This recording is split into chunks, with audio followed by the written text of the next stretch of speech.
I'm Matt Kuntz, the Executive Director of NAMI Montana. I'm also the Interim Director for the Center for Mental Health Research and Recovery at Montana State. And thank you for being here, for watching.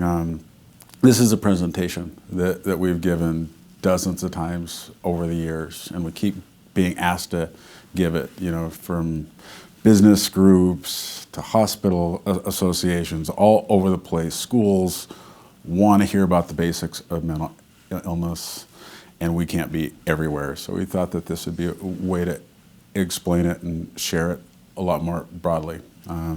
NAMI is the National Alliance on Mental Illness. We're a grassroots organization that supports, educates, and advocates for people who live with mental illness and their families. And we are all about families and real life, so I always start out with my story just to make it real and to show the position that we're coming from. I came into this field the hard way. There's no happy door into NAMI, and I took the same door as everybody else. My stepbrother had come home from Iraq in October 2005, and I was in law school in Oregon at the time, but I graduated that summer, and we got together, and he seemed like he was doing pretty well when he came back. But that summer, he was harder to get a hold of than I expected. And eventually I just kind of got the feeling that he didn't want to get a hold of me, you know, and it wasn't the first person that didn't want to hang out with me, won't be the last person that won't want to hang out with me. And that was, you know, you just think it's normal. And what I didn't realize is that he was isolating from everyone else as well. It wasn't just me and our relationship that was being affected, it was everybody's. And that winter, he called me up and said that he was in trouble with the Montana National Guard. He'd been struggling with PTSD and flashbacks, and he wasn't going to drill. You know, he didn't handle it super rationally, he just didn't go, and they were threatening him with a lot of things. I just think that they didn't understand it either. So I knew I was in over my head. I contacted a retired general and a couple of other people, and we said, okay, let's get him into help first.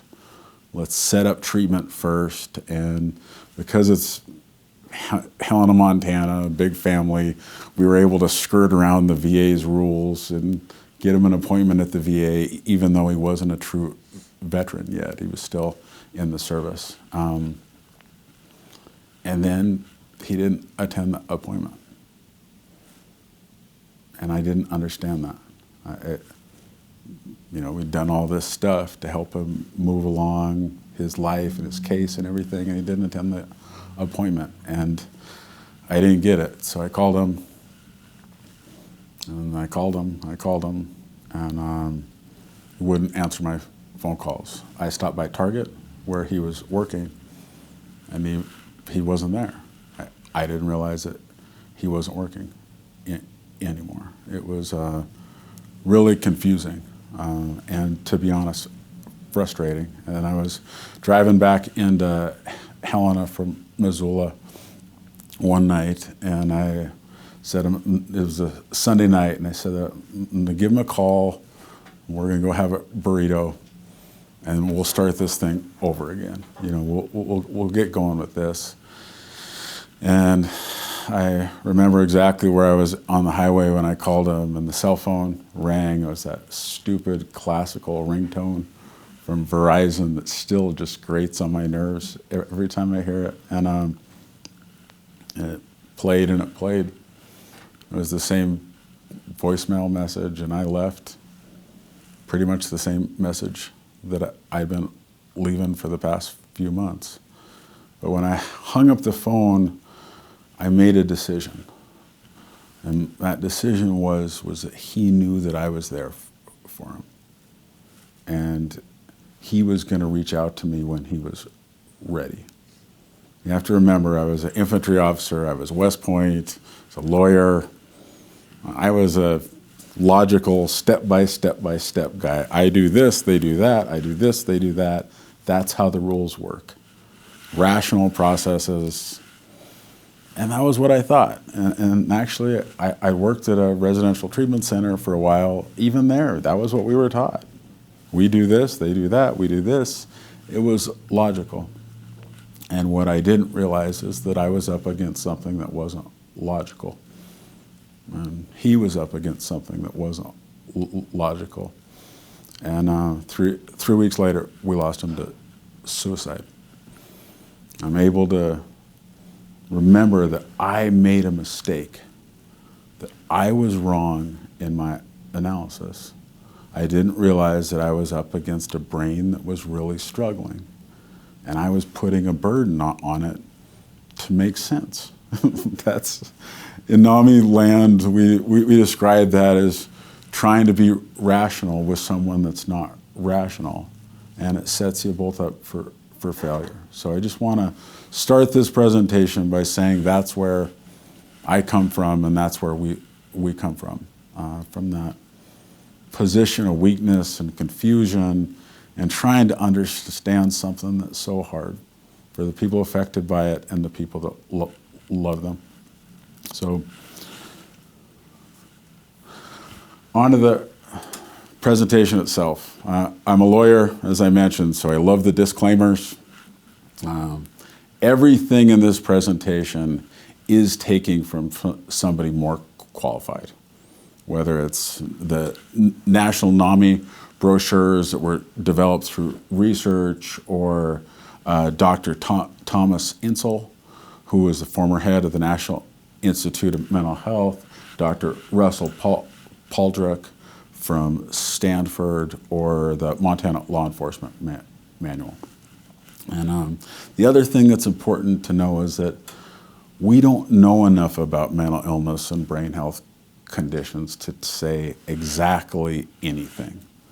The brain is the most confusing part of the body, and it is a state of science that's in flux, and it's developing. The rule that we tell our NAMI families is if anybody proclaims to know everything about these conditions and how to fix these conditions, put your hand over your wallet and start walking backwards, because you're about to go for a ride.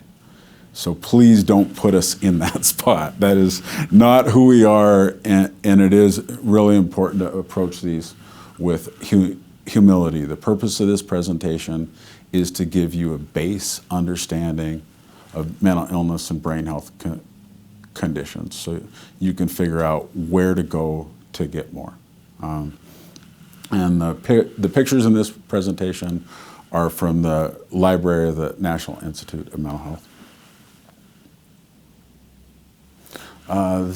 Quick overview. We'll start out with a general discussion, and then tips for positive interactions for people that are struggling with the symptoms of mental illness, and recommendations of things to avoid.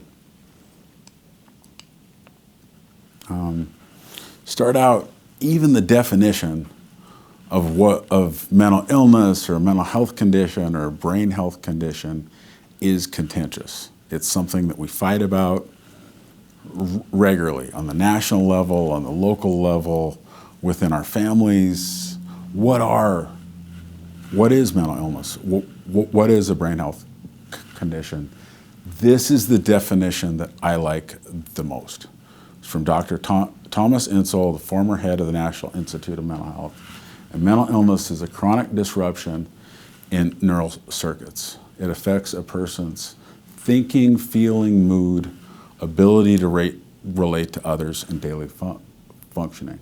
It's a medical condition that often results in diminished capacity for coping with ordinary demands of life. And so this is a human neuron right there.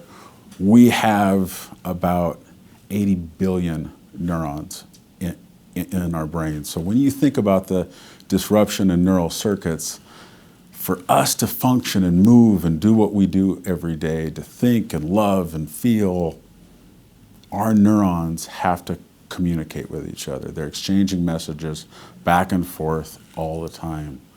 With 80 billion of them, it's not always going to go right.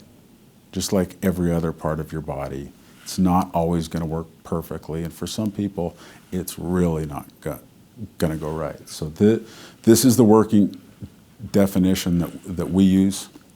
And think about that as we move forward. So, big unanswered question is, why do people have mental health conditions? This is a big fight.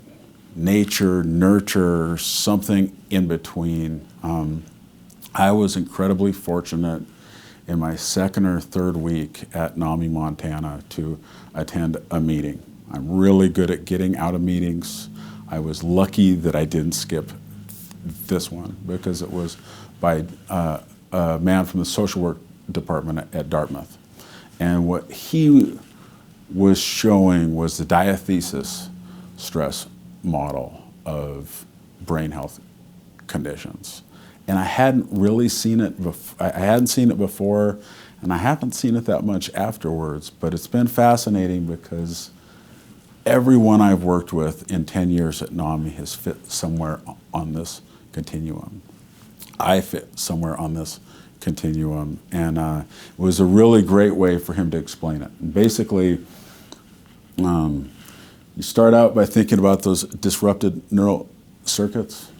So that's further up, further out on the graph. The farther you go, your neural circuits in your brain are disrupted. How they're disrupted is a different question. But that's the idea. And as you move in closer, that's when your neural circuits are working. They're functioning. They're doing what you need them to do to progress through the everyday demands of life. There's two axes on this graph: biological susceptibility and environmental factors. And they are both in play for everyone. If you have a high level of biological susceptibility to something like schizophrenia, you could have almost no environmental factors or no environmental factors, and you are going to have disrupted neural circuits. You could be from the best family, the best town, the best home life, the best everything. Life sucks. You've got it.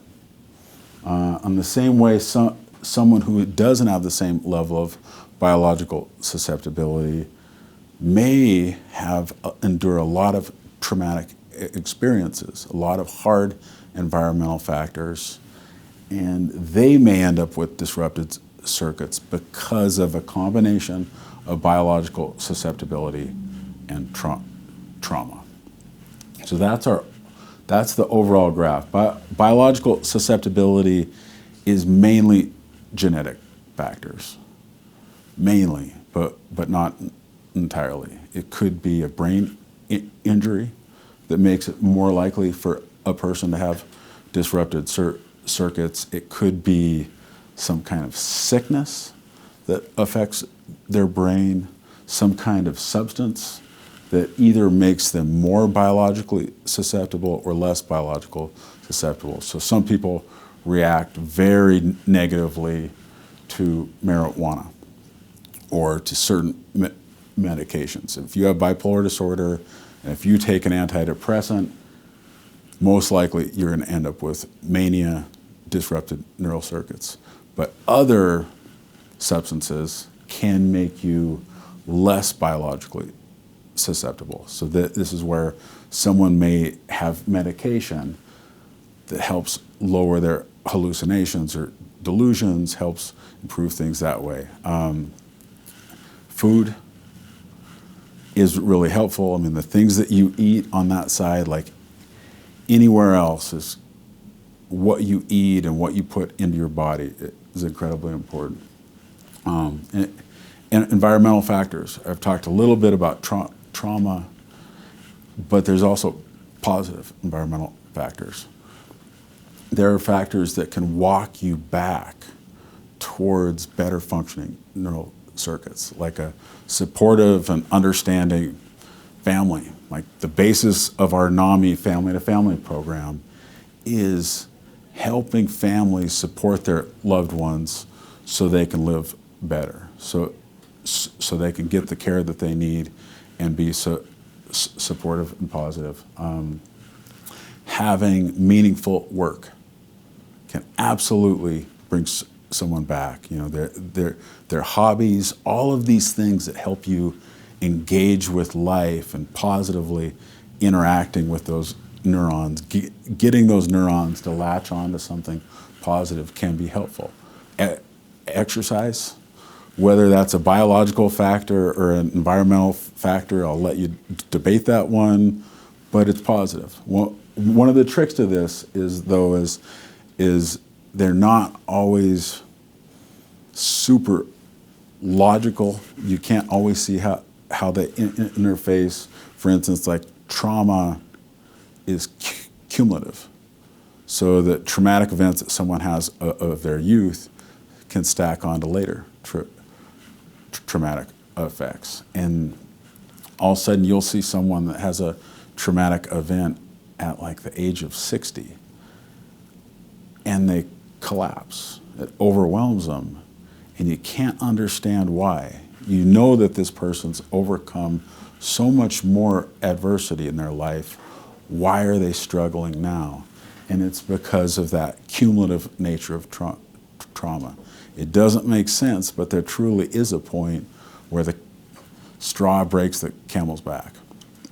So that's the overall concept of it. I do also want to point out that I would put evidence-based therapies in this line of environmental factors that can make a person better. So for someone who lives with a mental illness that's working with a psychiatrist on their biological susceptibility to disruptions in neural circuits, they also may be working with a therapist on their environmental factors, or a peer supporter or a support group on the environmental factors. So that's the way that I've seen it, and I've been incredibly lucky to be able to place those, because every piece of research that I've seen since I've been in this field in the past 10 years fits with this.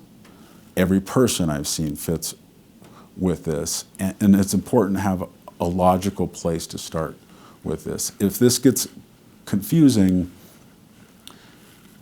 start by pulling out and say, what other health conditions involve a combination of biological susceptibility and environmental factors? All of them. All of them. Like, so for instance, I wrestled, played football, played rugby, never broke a bone. Through all those years of smashing my body into barely movable objects or getting smashed, nothing broke. Was in the infantry, jumping out of airplanes, nothing broke. My bones had a very low biological susceptibility to fractures.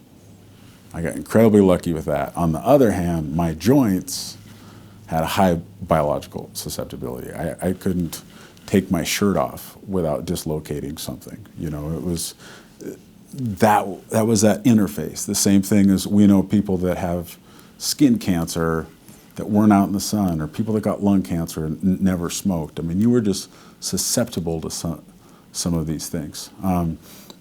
And also the environmental factors. But the way that I saw this best in real time was at Ranger School. And Ranger School is a combat leadership course that the Army puts on, and not the best time. But it's a great way to figure out how to get disrupted neural circuits, though, and which I didn't realize it was valuable until 20 years later. But what was fascinating about Ranger School was they take away a lot of your sleep, most of your sleep. They take away a lot of your food. They do give you water, but then they put you under high levels of physical and mental stress. and they put everyone around you, and then you're supposed to lead people. And part of what happens is everyone, at least while I was there, everyone hallucinated. Every single one of us hallucinated. So we all got disrupted neural circuits. What was wild, though, was we all hallucinated at different times. And my family is very prone to hallucinations, and I basically was hallucinating on the way in the gates of Ranger School. It was right away, the first one in my squad was hearing music through the swamp while everybody else was still good. That was my biological susceptibility to hallucinations. Other people did not have that. But as you increase the stress, and what was cool was we were all getting the same stress. We were all getting it at the same time, then they would go too. It was boom, boom, boom, right down the lines. There were positive environmental factors, though. People that had more training knew how better to process that stress, and it took them longer for their brains to start betraying them. But it was a really cool example of how this works in the real world. Take my word for it. Don't go sign up for Ranger School tomorrow. But that was how I learned about it. I also want to point out there are a lot of amazing things that happen on that line between disrupted neural circuits and functioning neural circuits. As someone who lives with depression, suicidal thoughts, I know what it's like to go back and forth there, but there's a lot of amazing people for our world that have had that balance. Abraham Lincoln, if he hadn't battled with his depression, where would we be? You know, if he hadn't been close to that line throughout the Civil War, would we still have a country? If Alexander Hamilton hadn't been arguably a little bit past that line when he was writing all of those Federalist Papers in such a short period of time, would we even have a country? And artists, engineers, designers, every field, we have amazing people that struggle with mental illnesses, that struggle with mental health conditions, and that struggle to stay on the line of functioning neural circuits. All right, so about biological susceptibility, genetics is really complex. I think 20 years ago, we all thought that there was going to be kind of a clear line from one gene to schizophrenia or one gene to bipolar disorder. The research now says that the genetics of mental illness are complex and that they're not caused by a single gene.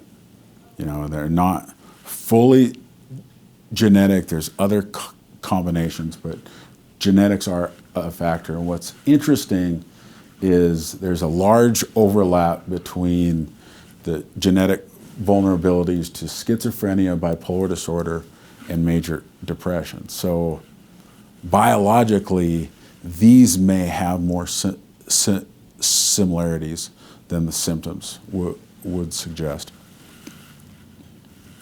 which is also reflected by brain imaging. Brain scans can't do everything. Anybody that tells you that they can is probably someone that you need to protect your pocketbook for. But the researchers are getting better. MRI and fMRI studies have shown differences between the brains of people that are healthy and those that are affected with schizophrenia, bipolar disorder, and depression.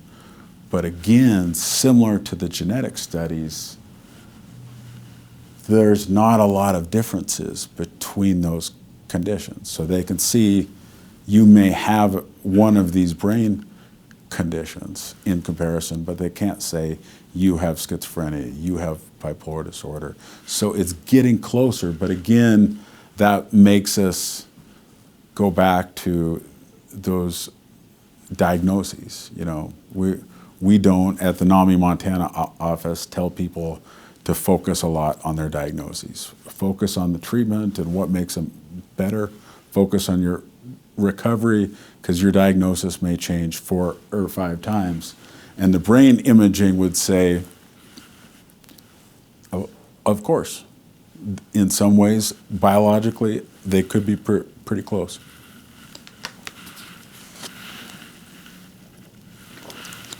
But biological meets environmental.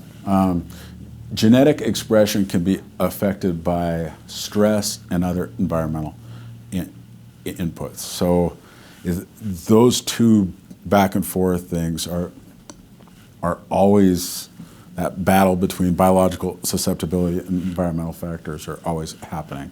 And some of the ways that this has proven in the past 10 years have showed to me how fluid this field is and how dramatically things are changing in it. Not as fast as we would like, but they are changing. For instance, we have a conference at NAMI Montana that we're really proud of every year, the Montana Conference on Mental Illness. We bring in some of the best researchers in the world. We also bring in people from across Montana that make a difference. And 10 years ago, we would literally have to separate high-level neuroscientists from Native American elders, because the Native American elders would be talking about historical trauma and how these real-life things in history were affecting their communities now. And the neuroscientists, like, that's not what science says. And so it was best just not to have them at the same table. You know, separate them out, to each their own. And what was wild was, as the science of epigenetics came on, there is some proof that what happened to your family in history can change how your genetics are expressed. You know, so the neuroscientists are moving forward, or are moving closer to the people on the ground. And it's not to say that all of the talk about historical trauma and genetics is accurate, but there's something there. And then the other one that's been really fascinating to me is the new science on the connection between the brain and the immune system. 10 years ago, no one was talking about how the immune system affects whether or not you might have depression or some other condition. They didn't even know that there were pathways for your immune system to talk to your brain. And one of the ways that a neuroscientist explained why this would be important is for depression. Your body knows that you're sick before you do. If I get a cold, my white blood cells are going to be fighting that before I even know that I have it. And what is the best way for your immune system to get you to stay at home and not move and not do a bunch of exercise, not work? Depression. Give you a little bit of depression so you don't function as well. So you don't want to go outside. So you don't want to go interact with people. So you can stay home and your body can get better, which is an amazing system unless it gets a little bit out of whack. And at that point, if you're getting sick and you're getting signals from your body that's telling you to have too much depression, that's when it can become a problem. So it's a really fascinating and changing part of mental illness, but from one of the researchers that I talked to said there's likely 8 different types of depression, and one of them is almost certainly purely a function of the immune system, which is really wild. But it's cool that we're getting close, and it's sad that when you go to a doctor and they say you have major depression, we're not at the point where they can say you have major depression, immune system, or you have major depression, thyroid. You know what I mean? Like, or you have major depression because you're just really genetically disposed to it. We're not there yet. So next I'm going to go over some of the serious mental illnesses and try to explain those in more depth.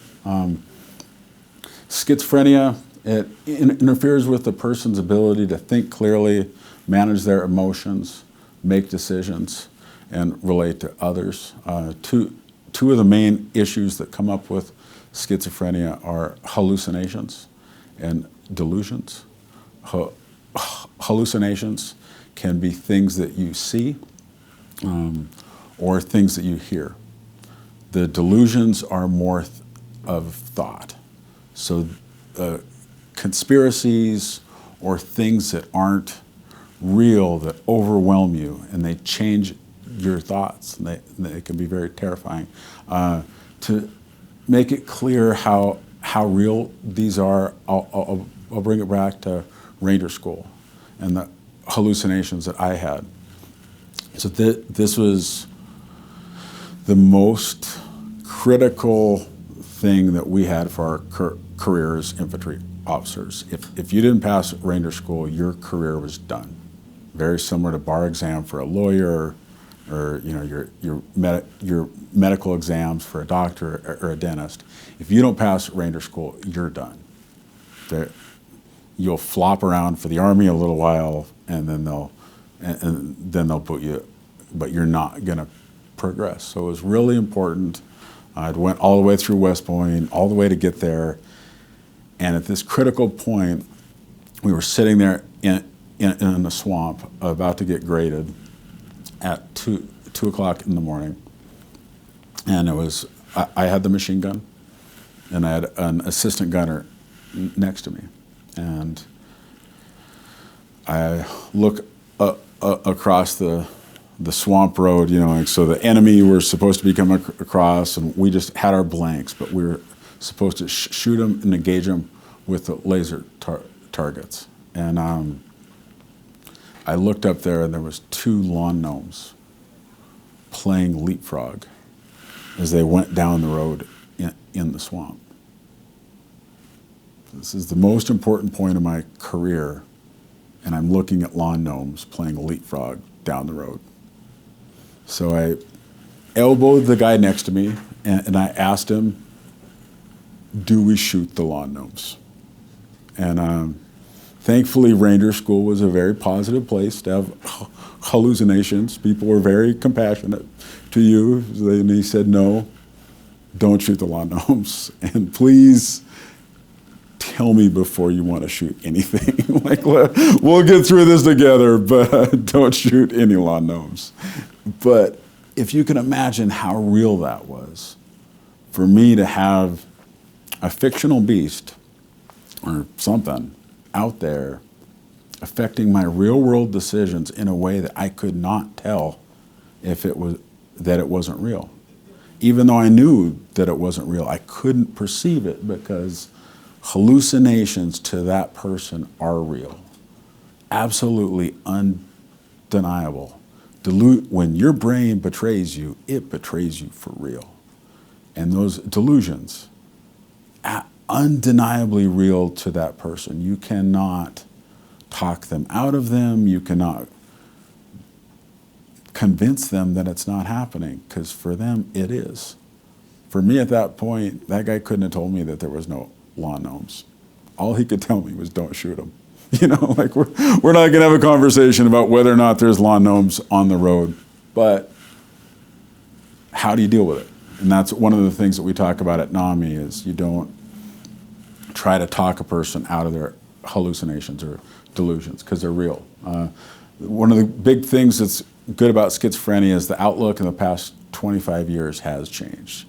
There are medications that work much better for this. There are different kinds of therapies, such as cognitive behavioral therapy for schizophrenia, that has shown some really positive results. So the trajectory is going in the right direction. But this is a debilitating condition.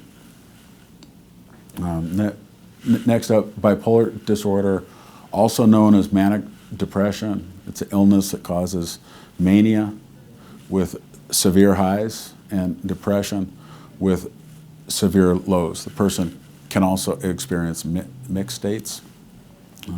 The episodes can last for days, weeks, or months, often separated by fairly ordinary moods. So you can see a person sometimes when they have mania, they'll be talking very fast, and the ideas are coming on so quickly, and ideas that they jump and move on. I talked to one of my friends with bipolar disorder, and he had to call the IRS at the end of the year to see how many businesses he started, which, this can be a very powerful tool for art and for business and a lot of things, but it can also be a great way to go bankrupt and destroy your family, to lose yourself amidst the highs. And then it's followed up with absolutely crippling depression. Bipolar disorder is the #1 cause of suicide in veterans under care of the VA. So while PTSD and TBI get a lot of the focus, this is a big deal, and they're often not diagnosed properly at first. They often get the diagnosis after being treated for depression and going into mania. So it's a very tricky condition, but again, the treatments are getting better bit by bit, and there's a lot of hope for people with bipolar disorder. Major depression is next. It's a serious medical illness. It's much more than feeling sad or blue. And I think it's hard for people to understand that, even if they have it. They don't know the difference between what is healthy grief or healthy sadness and what is depression. It's very hard to tell even internally, but it involves disturbances of mood, concentration, sleep, activity, appetite, and social behavior. This is the #1 or #2 cause of disability in the United States. So if you're an employer, it behooves you, it mandates you that you understand what depression is, because this is keeping your people from working. And if you're a 5-person business or if you're a 60,000 person business, it's critically important that you understand what depression is, because 1 in 4 people live with some kind of a mental health condition. 1 in 17 people live with a disabling mental illness. You can't run a business without 1 in 4 or 1 in 17, and you should want to. If untreated, depression may lead to suicide. There are a lot of great treatments for depression, including therapy, medication, and even transcranial magnetic stimulation and electroconvulsive therapy. These treatments are getting better, and people are going into recovery. And it's an amazing thing to see someone who was struggling with depression and managed to get a handle on it and go back to achieving the life that they want to. Obsessive compulsive disorder is next. It's an anxiety disorder characterized by obsessions and compulsions. Obsessions are recurrent involuntary thoughts, ideas, impulses, or worries. Compulsions are repetitive behaviors designed to reduce the discomfort of the obsessions, like hand washing or hoarding. And the way that I usually think about this is with the prototypical hand washing OCD. The germs are the obsession, and the hand washing is the compulsion, designed to take the stress off the obsession. Anyone can experience obsessions and compulsion. OCD occurs when these feelings and behaviors persist for more than an hour each day or interfere with your daily functioning. And when you work with someone or love someone that has OCD, it is so hard to see how their life is impacted. One of the most disabled people that we've ever worked with at the NAMI office had OCD, and we closed up the office at the end of the night, and I walked out with him, and even just how we crossed the street, all of the concerns that he had to manage through just to get across the street. Whereas for me, I didn't have to even have to think about it. It was really, really hard to watch. But the trajectories are getting better. They're understanding it better, and the treatments are getting better.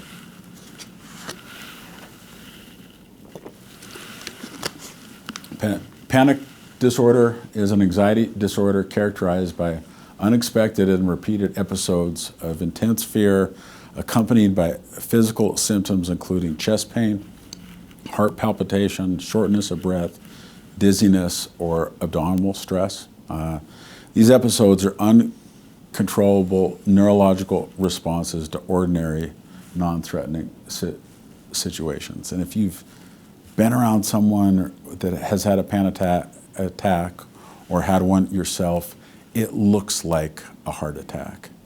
I mean, and it is that disabling. And if you can imagine having like 4 more per month, at that point, you're not thinking of anything else other than how to avoid your next panic attack. It's taking over your life.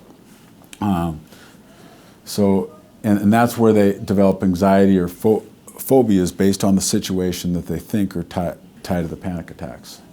Anybody can have a panic attack, but panic disorder generally requires 4 or more episodes per month. So to stop for a second, think about what that means for our diagnostic system. If you have 4 or more per month, you have a panic disorder. What if you have 3 this month, 5 next month, and then 2? Do you have it? Do you not? I mean, that's real life, and that affects a person's treatment. That may affect whether or not they're giving disability. You know, like that's the status of our diagnostic system in one quick shot is, boy, that's pretty messy. Not surprising that we get it wrong, and that's one of the reasons that NAMI continually pushes for better research.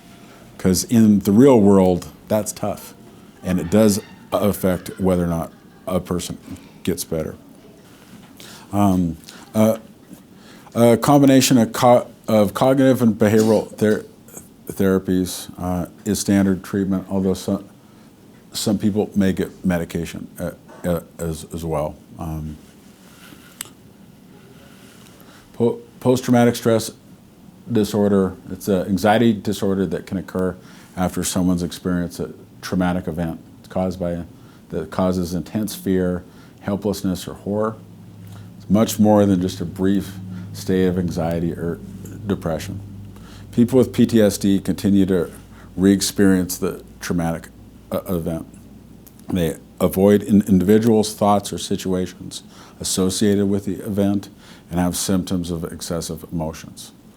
So for my stepbrother, not wanting to put that uniform on and go back to drill, avoiding that experience, that reality. Symptoms usually appear within 3 months after the experience, but can occur months or even years later. That is the hardest thing for us to think about, I think, and that was what was most difficult for our family.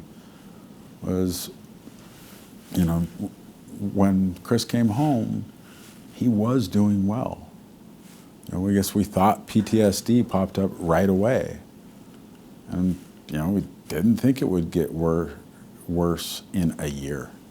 Why in the world would that trauma be worse a year later? And that's because it's the brain changing and the brain responding. It's not a logical symptom, but it's important to understand. If you have PTSD or if you have a family member, getting into care, because it can get worse. So there's many different types of therapies and treatment for post-traumatic stress disorder. This is another one where they keep getting better each year with different types of exposure therapy or cognitive processing. It's really cool to see the direction that it's headed. It's not fast enough for those of us who love people with PTSD, but it is moving in the right direction. Want to highlight borderline personality disorder. This is one of the most misunderstood yet difficult conditions. It's characterized by impulsivity and instability in mood, self-image, and personal relations. The symptoms are marked mood swings, anger, impulsiveness, recurring suicidal threats, unstable, intense personal relationships, marked persistent uncertainty, chronic boredom or feelings of emptiness, and frantic efforts to avoid abandonment. This is the world that they live in every day. It's incredibly difficult for everyone that we've served at the office. Those daily struggles and the inability to get past some of these things year in, year out are hard. And they're hard for the people that serve them. I know when Dr. Joan Daly worked at Montana State Hospital, one of her constant things that she had to do was continue to train the staff in how to maintain their compassion for people that live with borderline personality disorder, to not get burned out, and to realize at the root of this was someone who was very biologically susceptible to the condition, but also with some trauma. A really tough combination of those. And there's been research out of Columbia University that I really like to at least keep in my head when I'm trying to navigate with someone where to go or walk through their struggle with them, is it talks about how the mood stabilizer in someone with borderline personality is either all on or all off. It doesn't stabilize right in the middle, and that leads to that instability in moods. And it's something that they have seen in fMRI.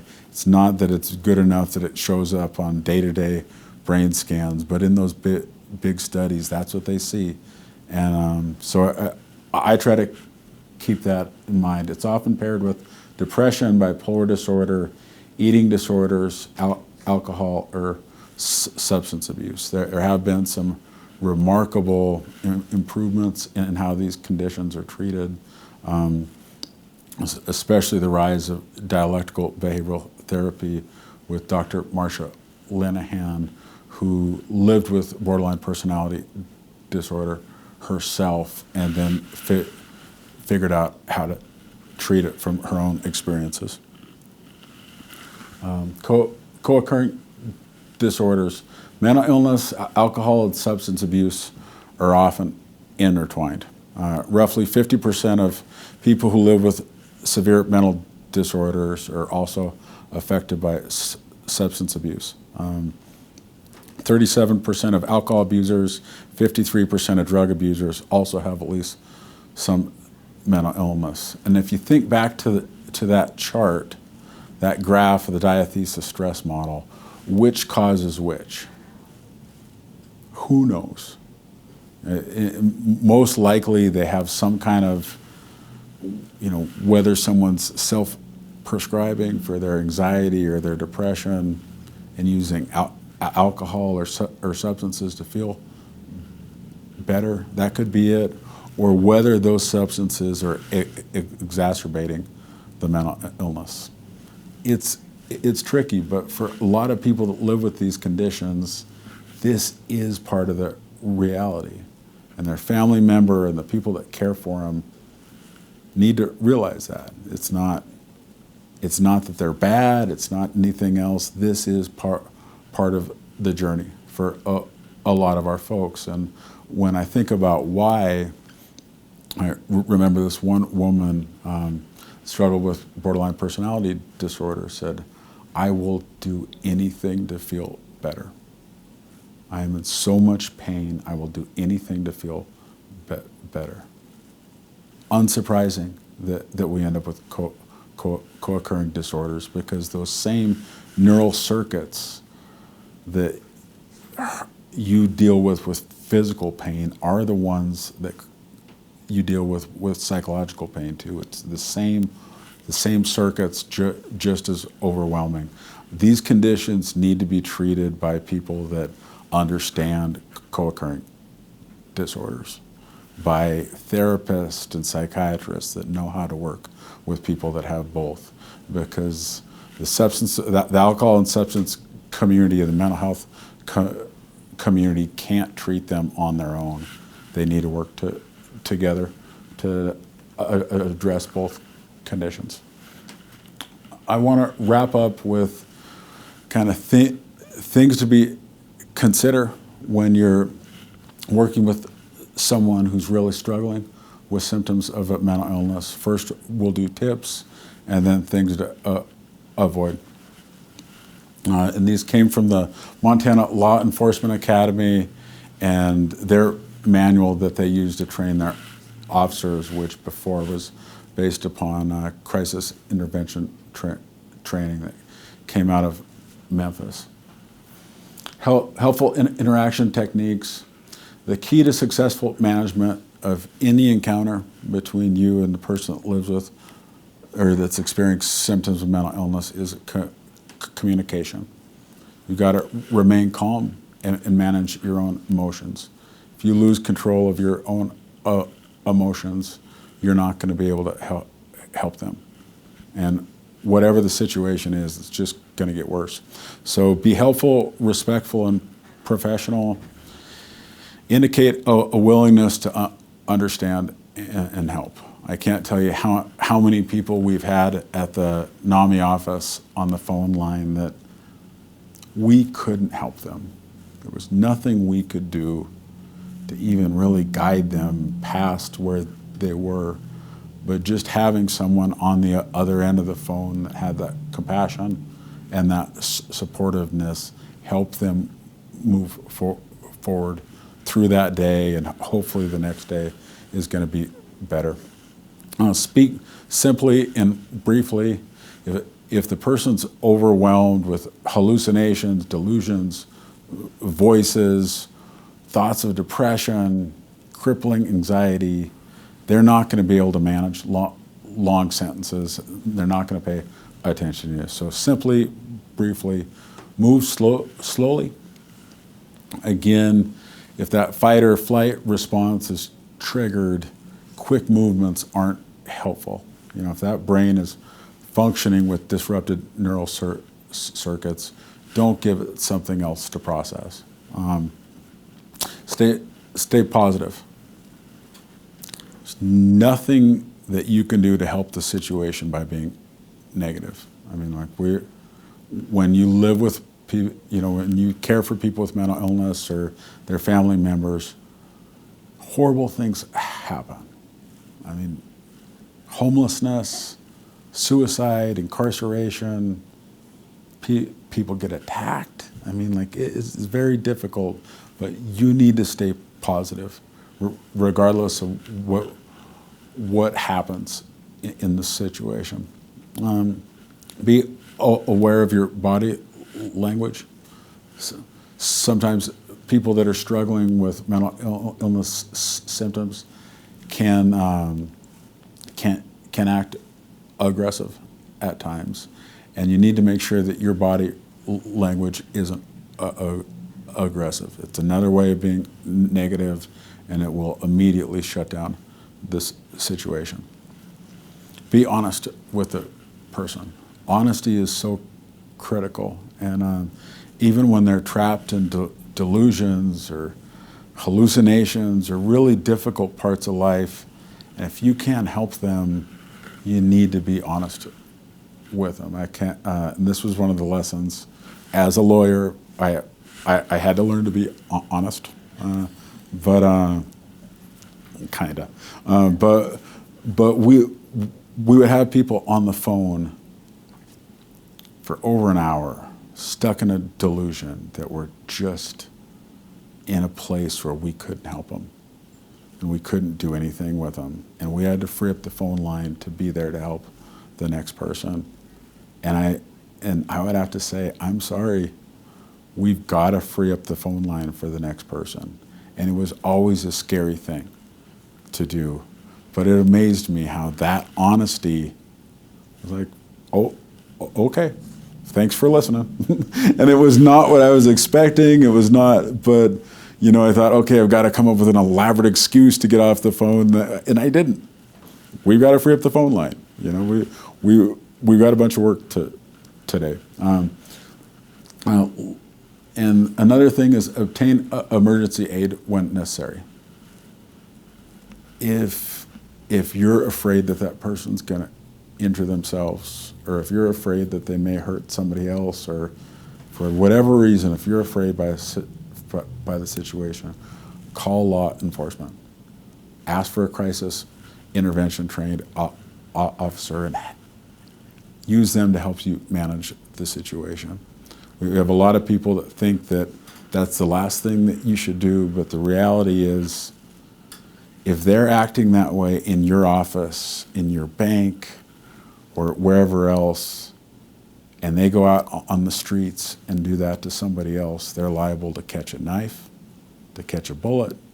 Something bad is going to happen with them, and I can't tell you how many people we've worked with that begin their journey towards recovery through an interaction with law enforcement, and from somebody calling even when they didn't feel comfortable to call for help. Interaction techniques to avoid, basically the mirror opposite of the other ones. Don't move suddenly. Don't give rapid orders. You think about that brain and the disrupted neural circuits. That staccato orders are not going to work. Don't shout.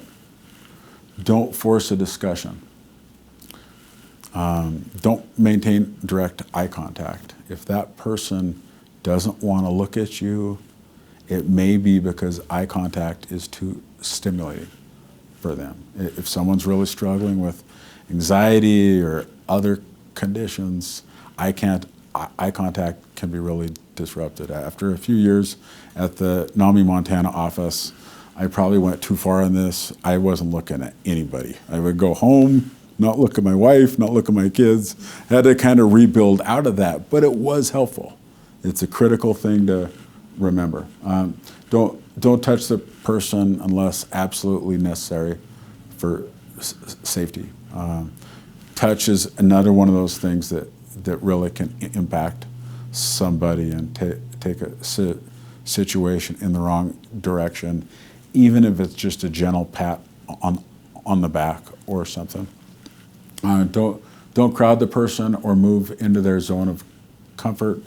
One of the best examples of an organization that we worked with that got this presentation was Wells Fargo, and they had a room that they had open for people that live with mental illness that were doing their banking and got too overwhelmed in the line. And they got them out of the crowd and allowed them to do their banking transaction in a very calm place that wasn't triggering them for one reason or another.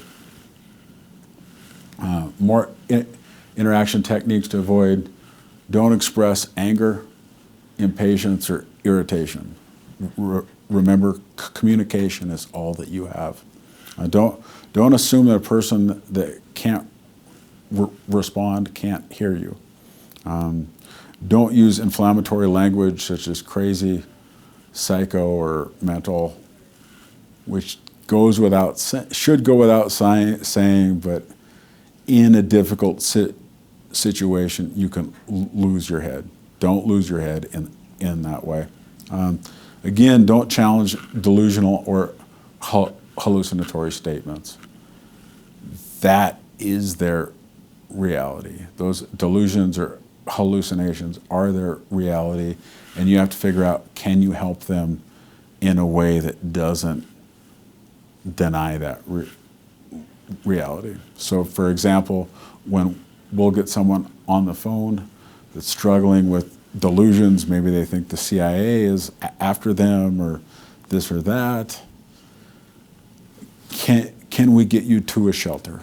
You know, let's not talk about whether or not the CIA is after you. Where can you go to get food? You know, would it help to get some other type of care? Again, don't mislead the person.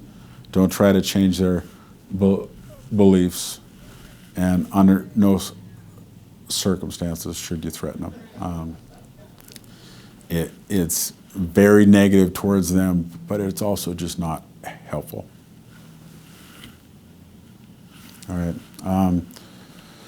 So that's all that we have. I will say you can go to the NAMI Montana website or NAMI National website to find out more. We also have our brain research tagging website, which is a great way to learn about brain function. And so thank you very much.